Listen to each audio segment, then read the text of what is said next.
시청자 여러분께 문화 인사드립니다. 연월TV 윤목사입니다. 예수요 기독교 핵심 길라잡이 시간입니다. 오늘은 17장과 이제 18장을 공부할 텐데요. 처음에는 33장 전체를 갖다가 언제 하나 싶었습니다. 그런데 하다 보니까 벌써 반 이상 하게 되었네요. 웬만하면 제가 장황한 해설을 하지 않으려고 하다 보니 또 이렇게 된 것도 있고, 또 웨스트민스터 신앙고백서 해설은 생각해 보니까 빠진 적도 거의 없습니다. 보충 수업도 딱 한 번 했을 겁니다. 그래서 이제 진도가 좀 잘 나가는 것처럼 이제 보여요.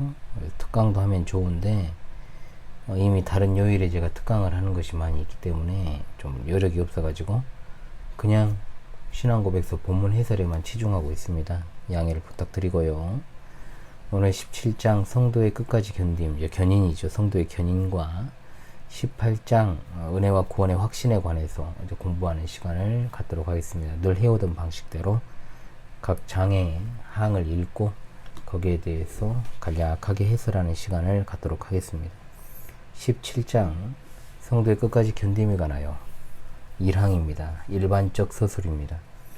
하나님께서 그의 사랑하시는 자 안에서 받으시고 그의 영으로 효력 있게 부르시며 거룩히 하신 자들은 은혜의 상태로부터 완전히 또 최종적으로 떨어져 버릴 수 없고 그 안에서 확실히 끝까지 견디며 영원히 구원을 얻을 것이다 라고 했습니다.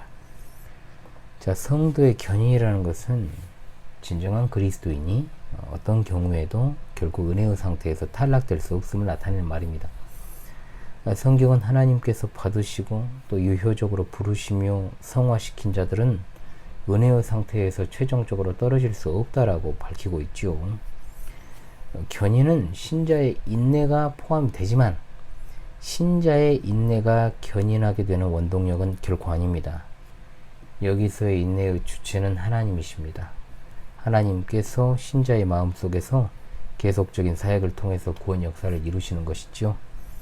삼위일체 하나님의 계속적인 사역, 즉 성부 하나님의 소명, 그리스도와의 연합, 그리고 성령 하나님의 내주하심의 역사에 의해서 신자들은 결국 끝까지 하나님께 붙들린 바 되는 것입니다. 아멘. 그런데 역사적으로 그리고 지금도 성도의 견인을 부정하는 자들이 있지요. 로마교 알미니안들이죠. 기본적으로요, 여러분, 이들은 만인 구원설적인 생각들을 가지고 있어요. 모든 사람의 구원을 주장하죠. 즉 그리스도께서 십자가에서 모든 인류를 위해 죽으셨기 때문에 모든 인류는 자신들이 그 믿음을 지키기만 한다면 구원받을 수 있다. 여러 가지로 이제 그걸 갖다가 이제 다른 형태로 표현할 뿐이지 똑같은 어떤 논리적 귀결입니다. 즉 여기에 인간의 의지를 개입시킨다는 거예요. 그래서 구원이 결국 인간에 의해서 결정이 될 수도 있고 그렇지 않을 수도 있다는 겁니다. 그게 요지입니다. 구원은 시작부터 변덕스러운 인간의 의지와 노력에 달려있기 때문에 이론상으로는 여러분, 인간이 얼마나 변덕스러워요. 인간을 믿다니 차라리 옆집 개를 믿지, 그잖아요 여러분. 진짜로 실제적으로 이론적으로 따지면요, 인류 가운데 단 한 명도 구원받지 않을 가능성도 존재하는 거예요. 이들의 주장대로라면. 이런 주장이 어떻게 구원의 확실성을 보장할 수 있겠습니까? 또한 이런 주장을 펼쳐버리면 예수 그리스도를 통한 십자가의 속죄가 이 대속이 얼마나 무가치하고 또한 실패한 사역이 되어버리고 마냐 이 말이에요. 80억 인류 중에 참되게 예수님 믿는 사람이 몇 명이나 된다고 말이죠. 아무리 이것을 갖다가 훌륭한 미사역으로 치장한다 해도요, 이런 주장은 결국 예수 그리스도의 온전한 속죄를 부정하는 사탄으로부터 나온 생각이다 이 말입니다. 이 항으로 갈게요. 근거입니다. 성도들의 이러한 끝까지 견딤은 그들 자신의 자유의지에 의존하지 않고 아버지 하나님의 값없고 변치 않는 사랑으로부터 나오는 선택의 불변함과 예수 그리스도의 공로와 중보사역의 효력과 그들 속에 성령과 하나님의 씨의 거하심과 은혜 언약의 본질에 의존하며 이 모든 것들로부터 또한 그것의 확실함과 무오함이 나타난다라고 했습니다. 자, 성도의 견인은 사람의 의지나 행동에 달려있기보다는 하나님의 변함없으신 은혜와 사랑에 근거합니다. 앞선 이제 1항에서 서술했던 것처럼 성도의 견인은 삼위일체 하나님의 온전하신 사랑의 사역으로 가능하게 되는 거죠. 그것은 하나님의 변함없으신 언약적인 사랑과 예수 그리스도의 공로와 성령의 내주하심입니다.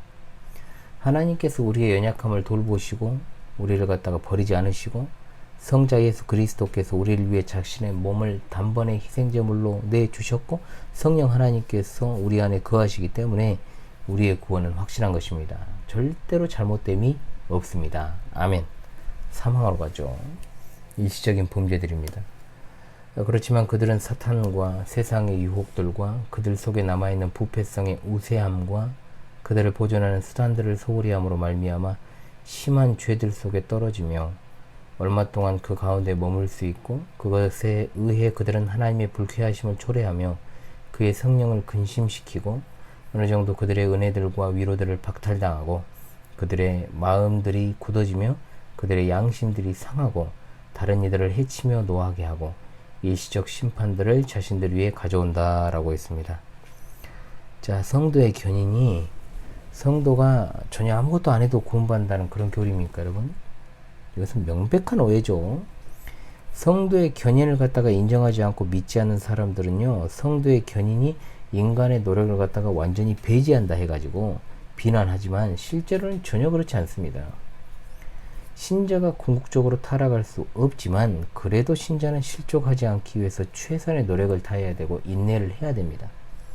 주님께서 마태복음 24장 13절에 말씀하십니다. 끝까지 견디는 자는 구원을 얻으리라. 아멘. 성도가 하나님의 말씀을 듣고 믿음으로 행하는 것에 있어서 끝까지 인내할 것을 요구하고 계시잖아요. 왜 성도에게 여러분 이와 같은 분투와 노력이 필요합니까? 첫째로 이 세상에서 마귀는 주님 다시 오실 그날까지 성도들을 미혹하고 시험하는 자이기 때문입니다. 이것은 전혀 가만히 있어도 구원받는다는 말이 아니잖아요. 분명 성경은 우는 사자같이 삼킬차를 두루 찾는다라고 했습니다. 그래서 그와 같은 마귀를 대적하라고 분명하게 말씀하죠. 둘째로 성도들에게는 여전히 죄와 부패한 본성이 남아있기 때문입니다. 옛사람을 벗어버리고 새 사람이 되었다고 해도 여전히 육체의 소욕은 성령을 거스르고 성령의 소욕은 육체를 거스르기 때문에 그리스도인들은 그 정과 욕심을 날마다 십자가에 못 박는 일을 게을리해서는 안 되고 음란과 악한 정욕과 탐심 곧 땅에 속한 지체를 죽여야 되고 영적 회복을 위한 기도에 힘써야만 하는 것입니다. 아멘. 셋째로 은혜의 방편인 말씀과 성례전과 기도에 힘쓰지 아니할 때가 많아서 죄에 빠지기가 쉽기 때문에 그렇습니다.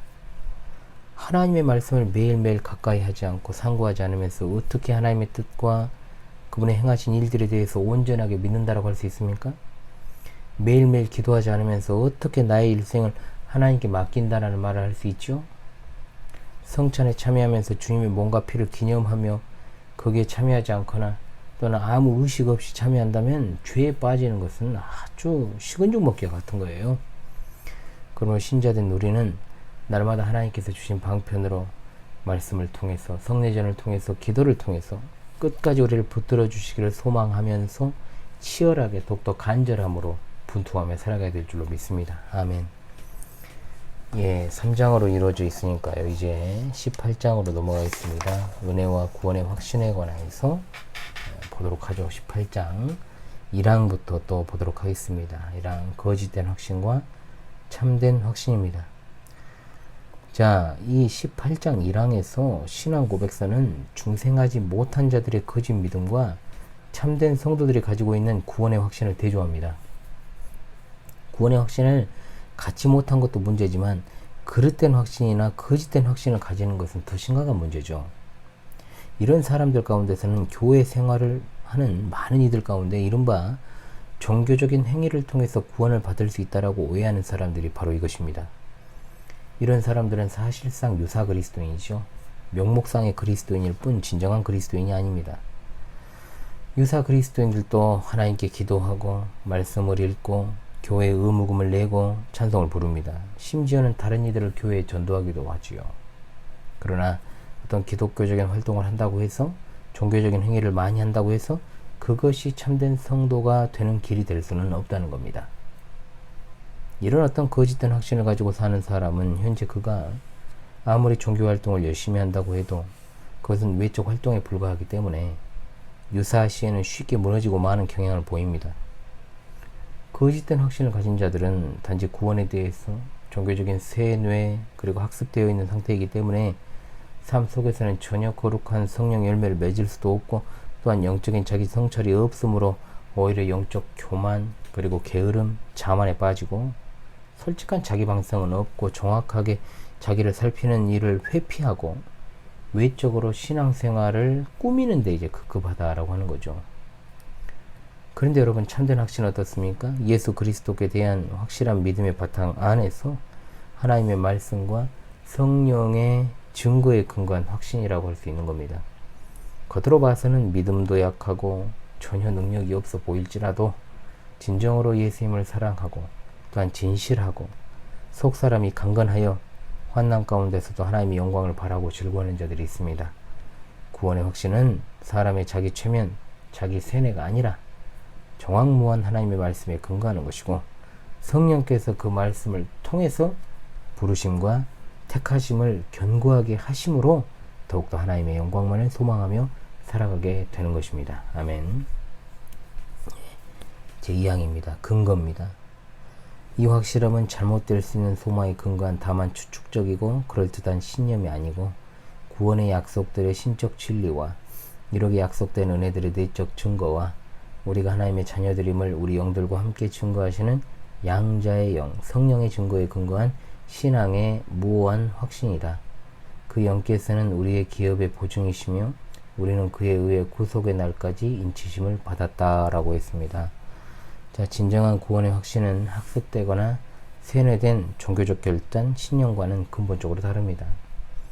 아무리 사실이 아닌 것을 사실인 것으로 생각한다고 해서 그것이 사실로 변하는 것이 아닌 것과 마찬가지죠. 진정한 확신은 하나님의 말씀에 근거한 것이고, 또한 하나님께서는 그 말씀에 근거해서 내적인 확증을 갖게 하십니다. 그것은 우리 안에 내주하시는 성령의 내적 증거에 의한 것인데, 이것은 하나님께서 우리 마음에 확실하게 도장을 찍으시고 주님 다시 오시는 날까지 우리를 보호하시는 증거가 됩니다. 그러나 거짓된 확신은 인간의 허황된 말 그리고 거짓 영의 증거에 근거하기 때문에 아무리 내가 어떤 현재 불꽃 같은 종교생활을 하고 있고 또 입으로 경건한 척을 한다 해도 그런 사람들이요, 시험에 한번 들기만 하면 그대로 고꾸라지고 말게 되는 것입니다. 자, 여기에서 이제 좀 언급하고 싶은 것이 하나 있는데, 바로 영접기도라고 하는 것이죠. 이 부분은 제가 현대복음 과연 성경에, 현대의 복음전도 과연 성경에 근거하고 있는가, 이 영상을 보신 분들도 있겠습니다만 혹시나 안 보셨거나 또 기억이 가물가물 하시면요, 복습의 차원에서 한번 보시길 바라겠습니다. 많은 사람들이 로마서 10장 10절에 마음으로 믿어 의에 이르고 입으로 시인하여 구원에 이른다, 이거 이번 주 하나의 말씀으로 제가 해설한 적이 있습니다. 그것도 꽤 됐는데요, 시간이 이제. 전도 대상자로 하여금 영접기도 시키는 경우가 많지요. 그러나 여기서 입으로 시인한다는 말은요, 마음으로 믿는 것이 먼저 선행되는 말씀입니다. 즉 하나님께서 성령으로 그 마음에 믿음을 넣어주시면 그가 그의 입술로 그의 신앙을 고백하게 된다는 말이죠. 그러므로 이 말씀은 인위적으로 어떤 영접기도를 시켜서 그로 하여금 앵무새처럼 기도를 따라하게 하는 행위가 아니라, 복음을 통해서 하나님께서 그의 마음에 넣어주신 믿음을 통해 그가 그의 신앙을 스스로 고백할 수 있게 되는 것을 의미하는 겁니다. 과거와 현재의 많은 교회들이 여전히 사형리 전도법을 이용해서, 마지막 코너가 영접기도잖아요. 이 영접기도를 따라하게 하는 것은 미안하지만 비성경적인 행위입니다. 마음으로만 믿고 입으로 고백하지 않는 것도 문제가 있지만, 더 큰 문제는 뭡니까? 마음으로 안 믿는데도 입으로 따라하게 한다라고 해서 그것이 구원의 근거가 될 수 있다라고 믿는 태도와 같은 것이죠. 가령 예를 들면 제가 예전에도 한번 말씀드린 적이 있을 겁니다. 예전 제가 다니던 청년 시절에 교회에서 고등학생, 이제 청소년부의 고등학생 한 명이 불의의 사고를 당해가지고 이제 숨지는 일이 있었어요.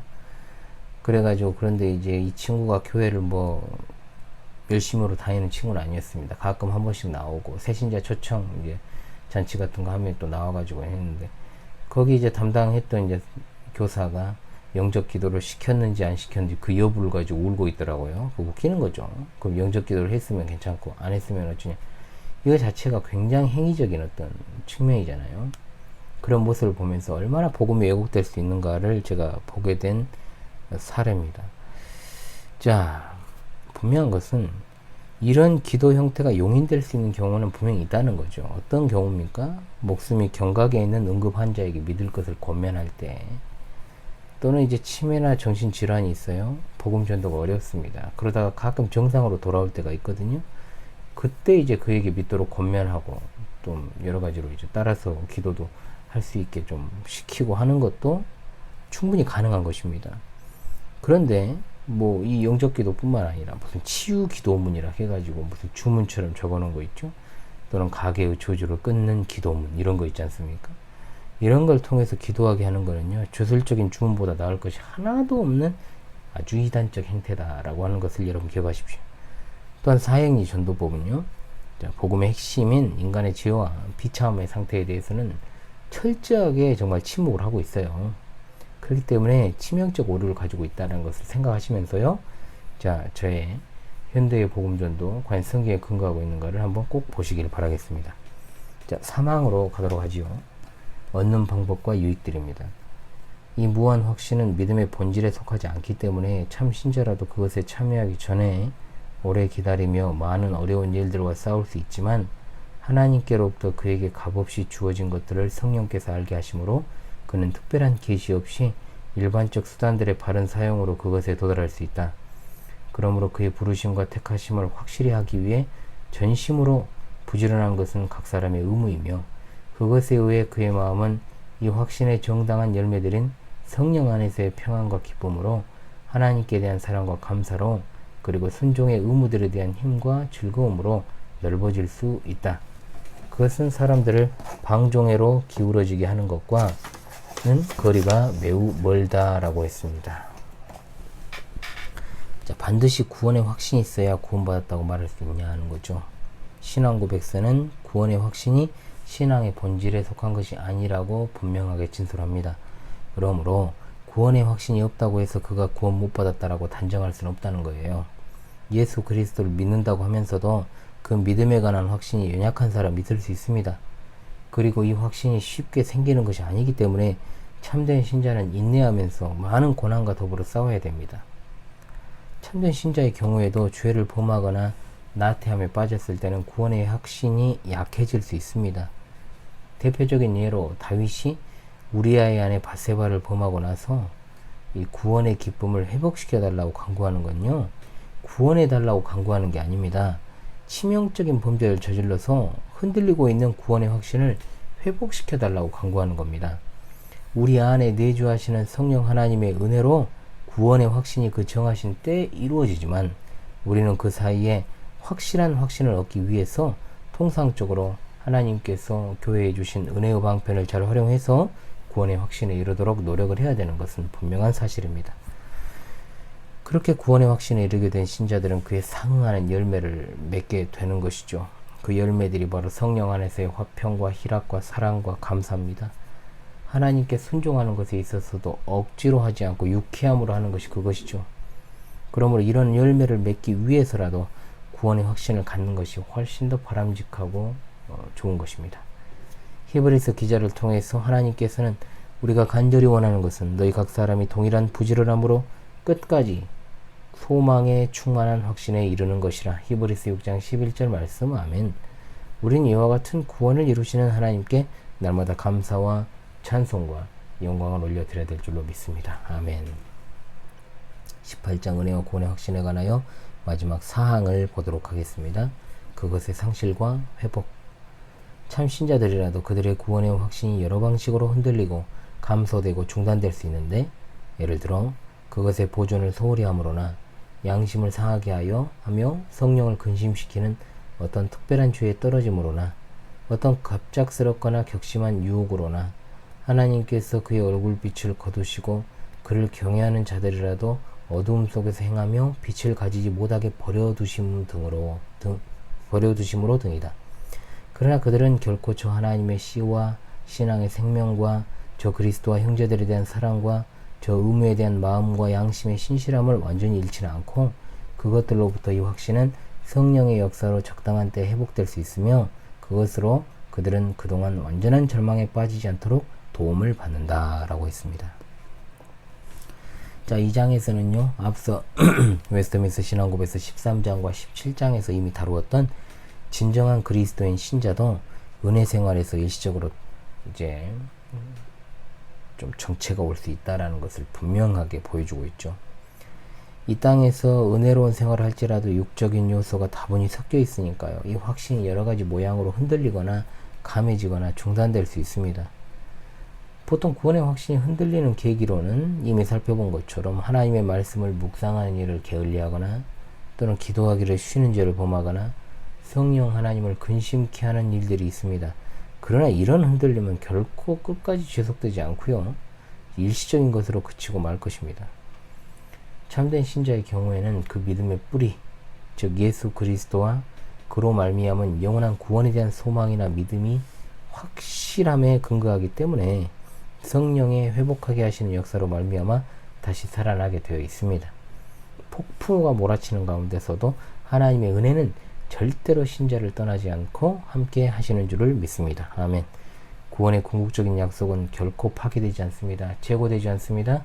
그대로 진행되기 때문입니다.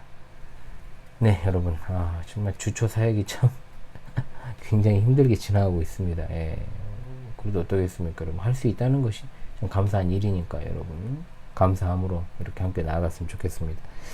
이번 주 해설도 좀 유익이 되셨습니까? 늘 복습에 충실하시길 바라고요. 하나님의 은혜 가운데 오늘 하루도 주님의 평강 가득한 하루 되시기를 바랍니다. 지금까지 수요 기독교 핵심 길라잡이 시간에 현월TV 윤목사였습니다. 여러분 수고하셨습니다.